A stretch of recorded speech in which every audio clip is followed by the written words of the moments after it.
too much? Is this normal? But I'm not a parent. One mom I spoke with says she'd much rather see this money spent in the classroom. I got a giant head. We're the big head family together. Kim Sortel and her kids enjoy playing around in front of a distorted mirror. As much fun as they're having, Sortel believes activities like image manipulation and distortion are best left to the playground. I think it's indefensible that we're spending this much money on a department that basically has been charged with hiding problems. Sortel has two boys, 9-year-old Jack, the Lego maniac, and 7-year-old Charlie. Charlie, my youngest, he is my grandmother reincarnated. Giggly, fun, lovable, lots of friends. They both go to Ainsworth Elementary School. I've seen parents at board meetings in tears. I've become incredibly involved because each layer is exposing more and more dysfunction in the school district. Sortel pointed out a group to me called the Ainsworth Foundation, which says it raises more than $300,000 a year to help fund teaching positions at Ainsworth Elementary.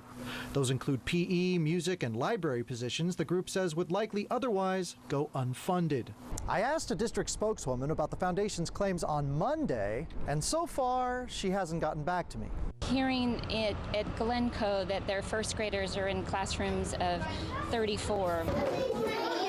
Last year, the teachers union complained of overcrowding in classrooms, and the state threatened to void future high school diplomas from Portland Public Schools, saying students were not taking the mandatory minimum of instructional hours. The district responded by lengthening the school year and hiring new staff members, including 180 new teachers.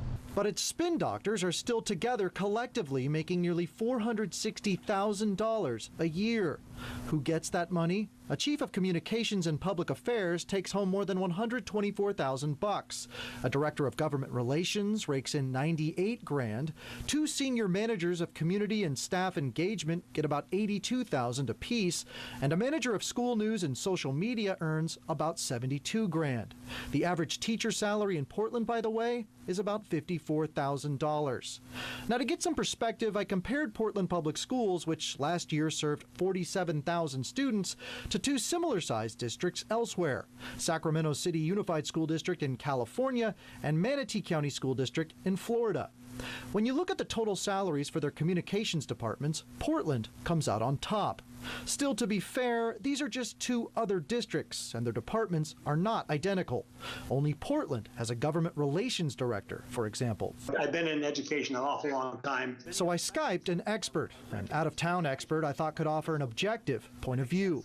Meet University of Southern California education professor Gilbert Henschke. I was the assistant to the superintendent in Chicago Public Schools. I taught in San Jose, and we've done a lot of education work, but I've been in higher education in the area of the business of education for many years. When I showed Henschke the spin doctor salaries in Portland, he said this. Initial reactions, they seem a little high. The board will now be in recess. But he also said a school district could be justified in paying out that kind of money if it were doing a particularly labor-intensive type of survey. What I'm referring to is a much more detailed, literally student-by-student repeat analysis of attitudes and opinions, both of students and of parents and communities and so on. And think of that as a survey research arm. I asked a Portland Public Schools spokeswoman if the district's doing that kind of intense research, and she said no.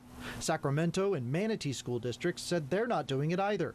Parents like Sortel, meanwhile, remain frustrated. We could be spending this money on art teachers, PE teachers, music teachers, and instead we're spending it on hiding problems.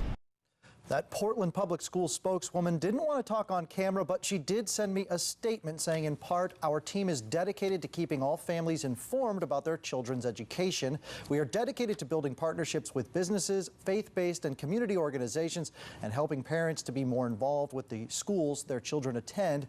Even with a staff that often works 7 days a week, we barely meet the demand for information and opportunities to get involved. We want to know how well you think PPS communicates with students students' families. Go to our website right now or our Facebook page to participate in an online poll. I'll be back in 35 minutes with results of how the poll is going so far and some comments from viewers. I'm taking a look at it right now on our Facebook page. Quite a few comments. Yeah. Yes. We'll see you again in just a few minutes. If there's a story, by the way, that you think our investigators should dig into, we want to hear from you. Send an email to investigators@katu.com.